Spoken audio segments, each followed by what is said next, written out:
सेवक हाथ में रंग बिरंग की फूल, दुखिया सेवक अर्जी बिनी मिनती करे। सेवक बानी की मां भगवती पांचों बहन भगवती सुने। घर से पांचों बहन भगवती बाहर हुई, दुखिया सेवक लगनी खार हुई, सेवक से जवाब करे। सेवक हाथ में जे पांचों रंग अड़हुल फूल देखे, मां भवानी सेवक से जवाब करे, हे हो सेवक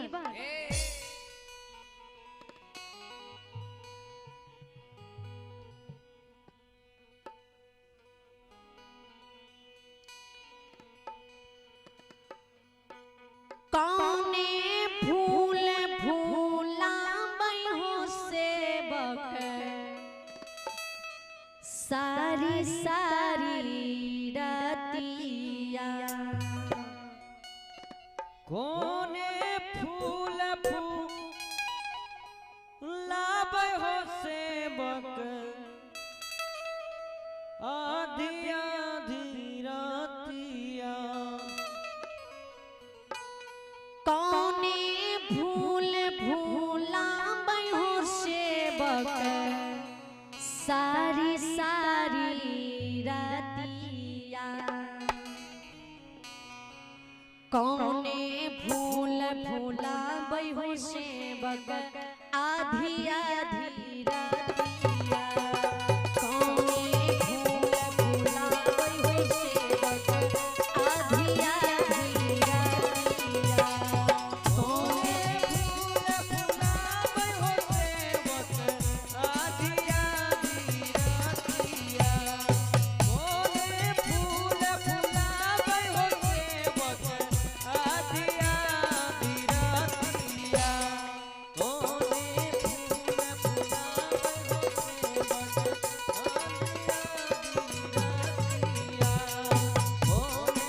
फूल फूलाबै हो सेवक, आधी आधी रातिया। श्रोता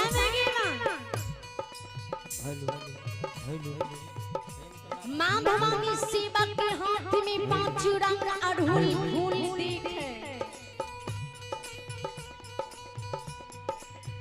बगल में चंपा चमेली फूल देखे। मां भवानी सेवक के हाथ में रंग बिरंग फूल देखे कि सेवक से जवाब करे, हो दुखिया इतना हाथ में जे रंग बिरंग की फूल छा, आए फूल की वर्णन की है। जी बगल में दिखे छिया रंग बिरंग की फूल छा, और हाथ में दिखे छिया पांचों रंग अड़हुल फूल छा। सेवक की मां बानी सुने, मां भवानी से अर्जी करे, मां बेली फूल फूलाबै भवानी, सारी सारी रातिया। बेली फूल फूलाबै भवानी, आधी आधी रातिया। अड़हुल फूल फूलाबै भवानी, आधी आधी रातिया।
कोने फूलाया हो बाबा चल हो गुनाने कोने या हो बाबा चल हो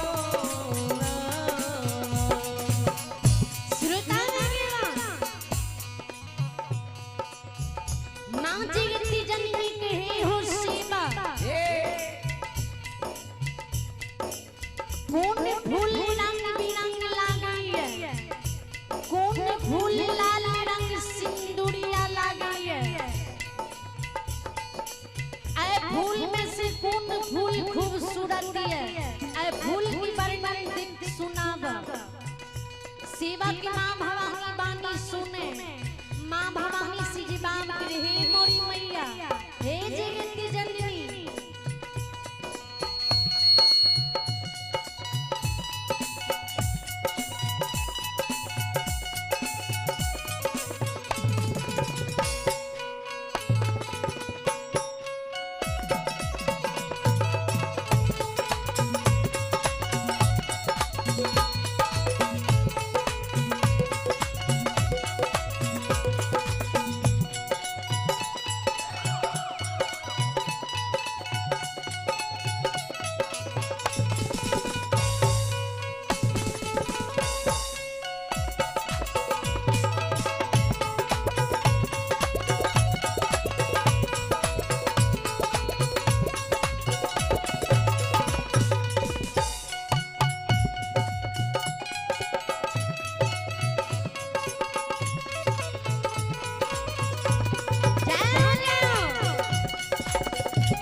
माँ भवानी बानी दुखिया सेवा की सुने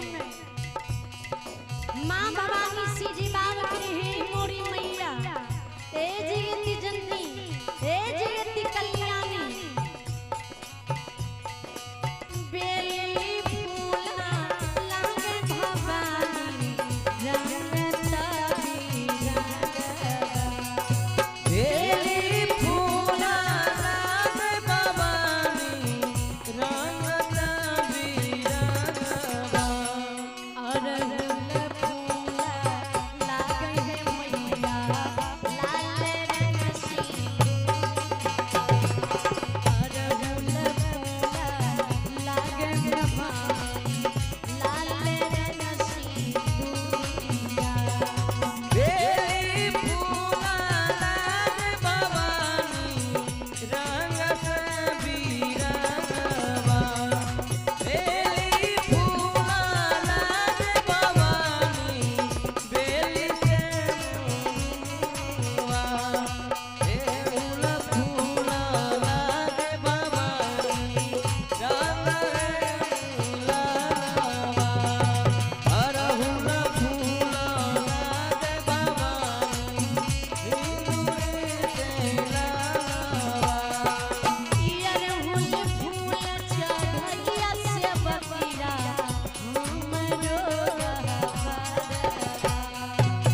प्रेम सुल्ली मैया भगवती महारानी की जय।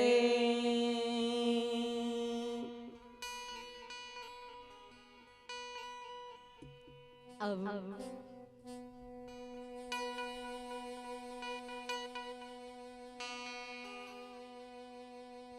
अहाँ सबके बीच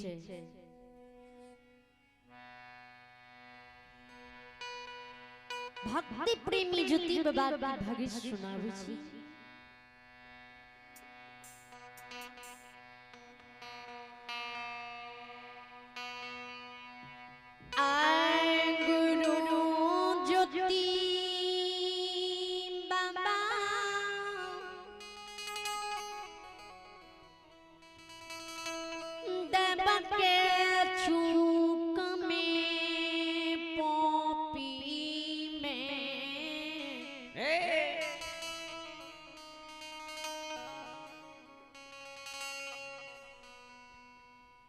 चुई का गलई बेपाछ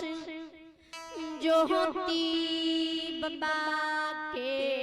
धर्मराज भगवान बन गलई बनलई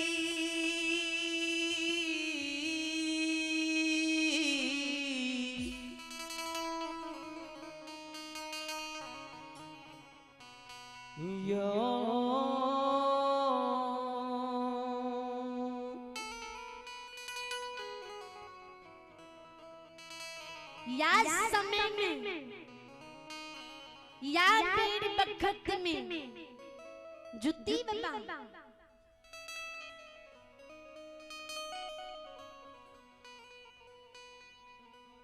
का शरीर में अरबी भूखा हुए भूखा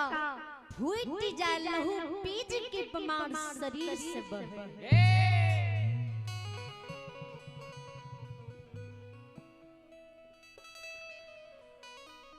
शरीर में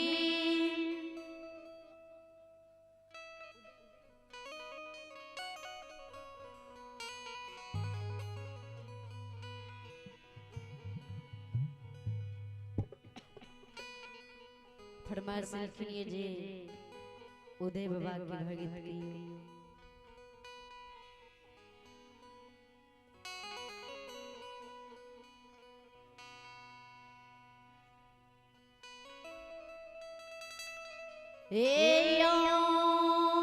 सकले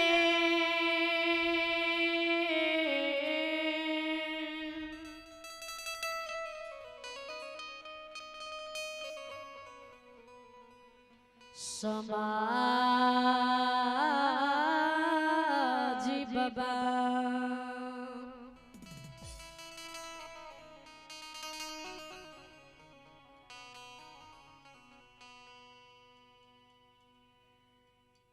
दुआ पर के समय में जाऊं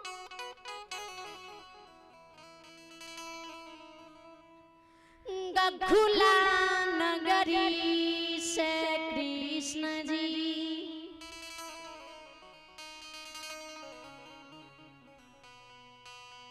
मथुरा कंस के दरबार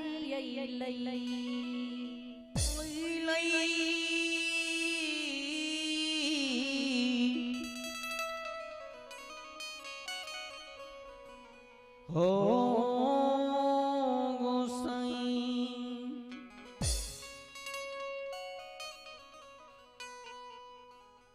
गखुला नगरी से जे कृष्ण भगवान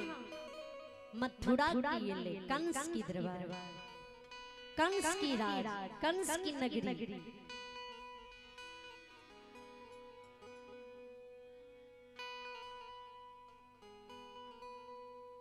सवनी नाम के साहू जी कंस के दरबार में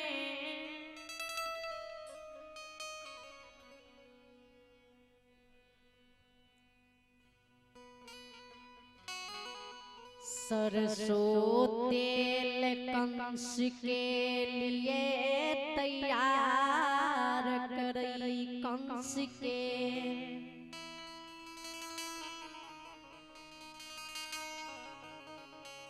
सेवा में जाए के लिए जे तेल से कंस की मालिश होई है, ध्यान देवे, विचार करबे।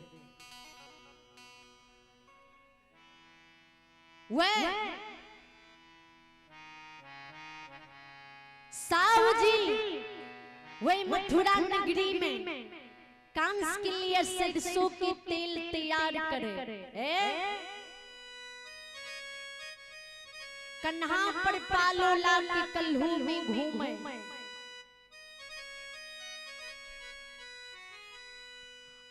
तेल पेड़ का कंस की मालिश के लिए कंस की दरबार में भेजे। अजय दिन समय अनुसार तेल नहीं आवे, ओए दिन सौनी नाम की साउर है, वह साउ का कंस की सेनापति वे मथुरा नगरी में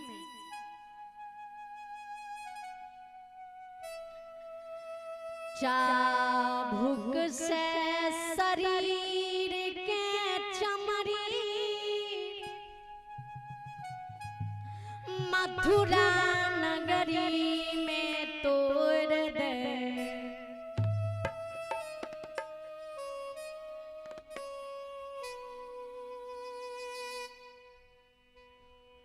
साहू जी कल्हू घर में काने नारायण नारायण आवाज।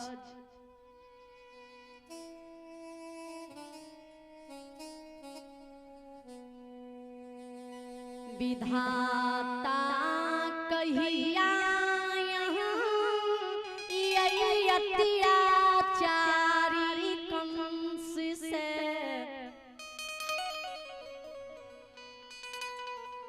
हमरा सन के गति दुर्दशी दुर्बल सेवक पर जाके उधार करबई।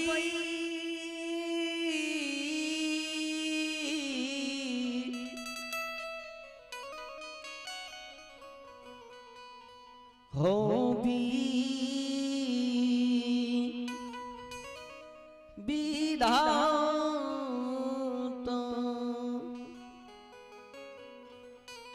सोहनी नाम के साहू जी हुए कल्हू घर में काने नारायण नारायण कहे। कृष्ण जी की नाम सुनी जी गखुला से कृष्ण जी ले, कृष्ण की माया अपार छे, कंस के मारे के ले साहू जी नारायण नारायण करे वही कल्हू घर में काने। और कृष्ण भगवान की बटिया ही आवे, हे प्रभु जब यहाँ मथुरा आए कंस के अत्याचार से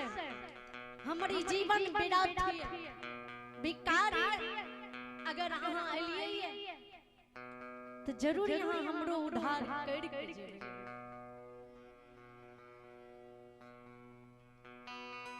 विचार करें। भगवान के घर में देर छे से अंधेर नहीं छे। जी मानव भगवान की श्रद्धा दिसी भक्ति भजन करे छे, केकरे भला छोड़ बुरा नहीं करे छे, भगवान की प्रति विश्वास रखे छे, तो वे मानव के द्वार पर भगवान एक दिन न एक दिन जरूर आवे। वही मानव की उद्धार परमात्मा जरूर करे।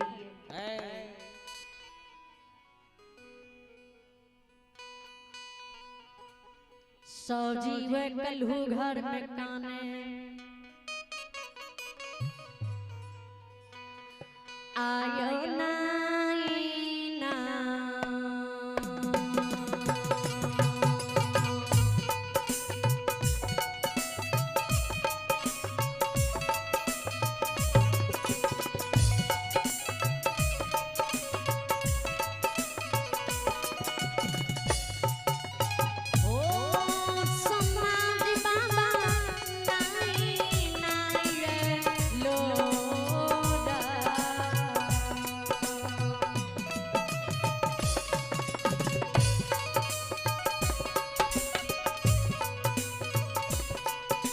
या वीरैया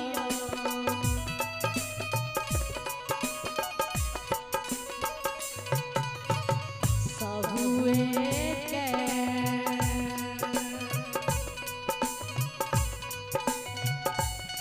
या कानई मथुरा साना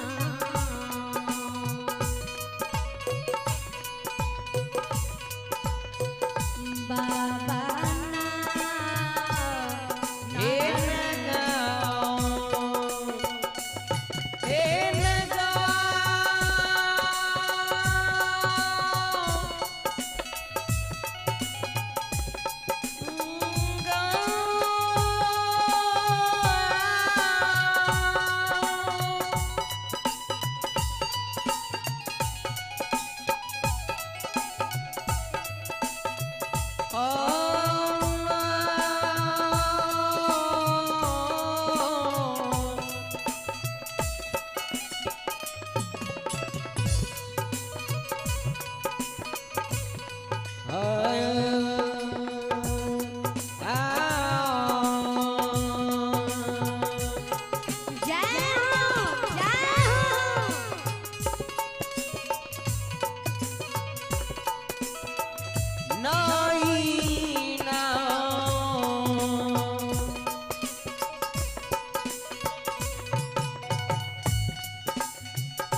साहू जी हुई कल्हू घर में काने हे नारायण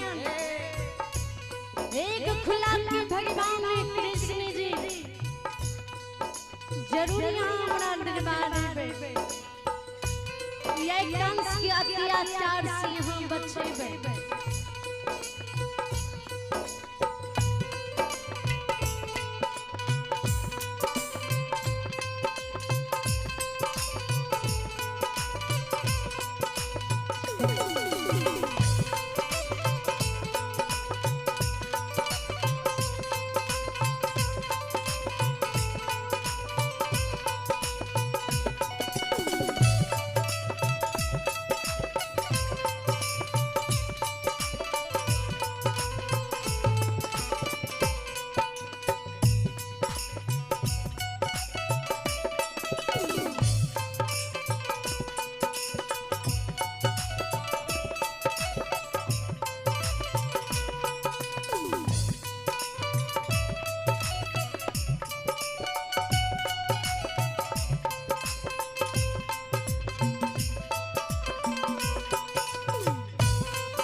ही बाबू ही मामा ध्यान देबे विचार करबे गौर करबे साउजी कल्हू घर में काने वह समय में कृषि सोनम नाम रहे और कलयुग में 100 रखल गेल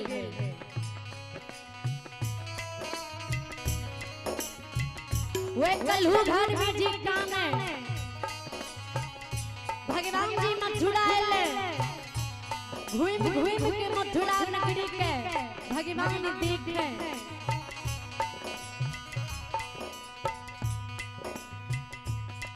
वे कल्हू घर से जी भगवान की कान में आवाज आवे कृष्ण भगवान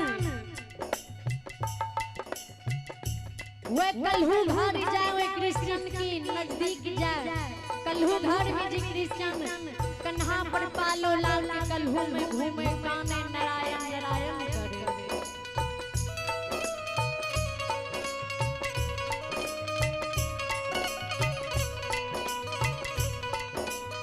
भगवान वही झोपड़ी में जावे भगवान वही कृष्ण से जिमाव करे ए हो कृष्ण बाबू किया यहाँ पालो लाल के कल्हू में घूमे छिया आँख सांस सुखिया गिरावे छिया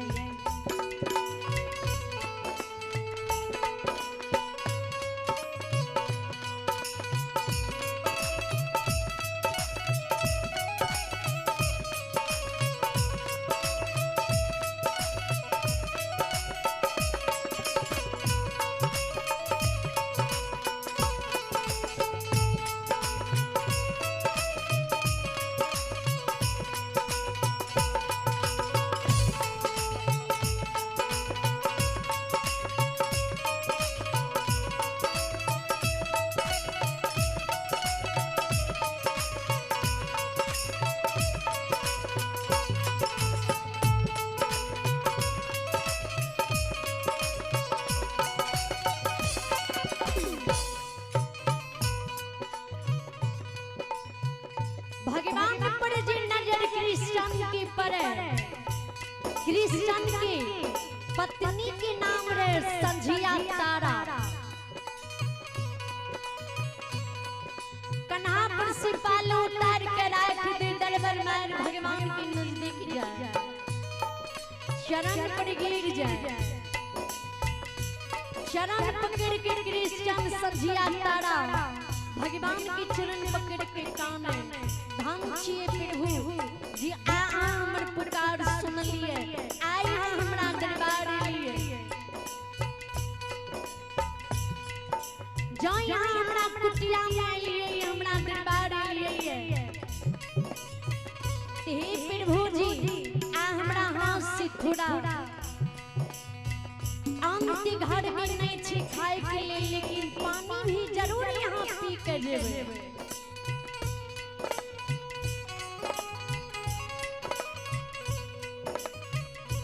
विचार करबे कांस के अत्याचार बढ़ल है जी कृष्ण की घर में खाए के लिए बर्तन में नारियल के फल के कटोरा है वे कटोरा में कृष्ण नदी से जल भर के जिनाने है वे जल के कटोरा में ला के भगवान का आग्रह करे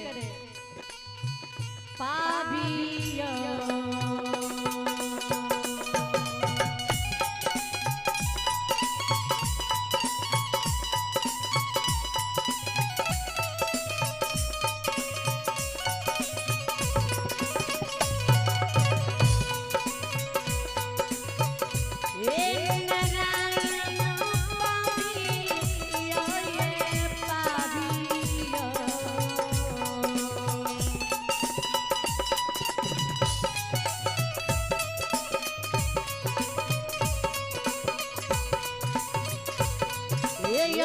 खुला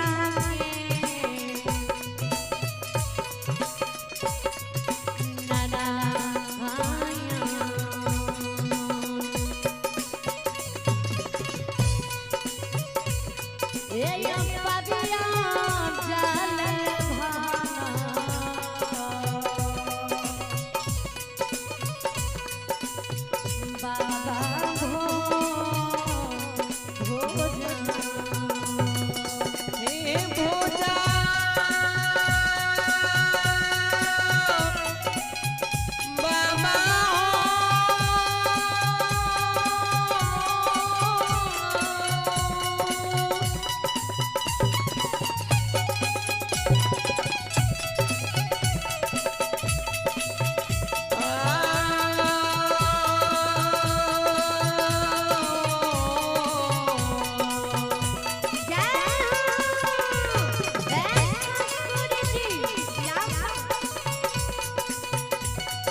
बाबा हो या श्रोता वो झोपड़ी में क्रिश्चियन भगवान का आग्रह करे कुश की चटाई बिछा दे भगवान हाँ बैसियो घर में ती एक दाना नीचे जे आके भोजन करा ई जल भी यहाँ भोजन समझ के प्राप्ति करियो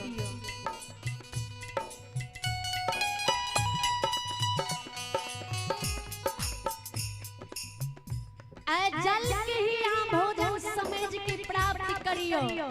और भगवान जी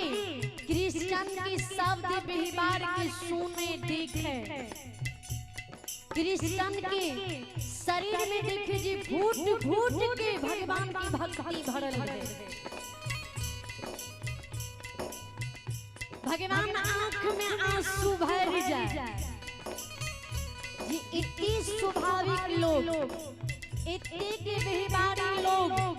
इतनी धर्मात्मा पुरुष एन स्थिति छे घर में आमने छे अस्तिकड़ा द्वार पर जी हम ये कौन स्वभाव से हमर आदर कर रहे भगवान क्रिश्चियन हाथ से जल पी ले आ क्रिश्चियन से जवाब के क्रिश्चियन के हमरा नील बना दे ए जल की नील हमरा उतारे ले पार से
आइए एक श्रद्धालु के नाम सुनिए आइए अभी सागर प्रसाद गुप्ता आइए अभी सागर प्रसाद गुप्ता मास्टर साहब जिन्होंने साधा दिल से 201 रुपए की दान दी जो कि आराठी की निवासी आरापट्टी की निवासी श्रद्धालु के चरणों में समस्त मंडल की ओर से करोटी नमन लाखों लाख प्रणाम जय हो दानी दाता की जय हो उनके समस्त परिवार की जय हो।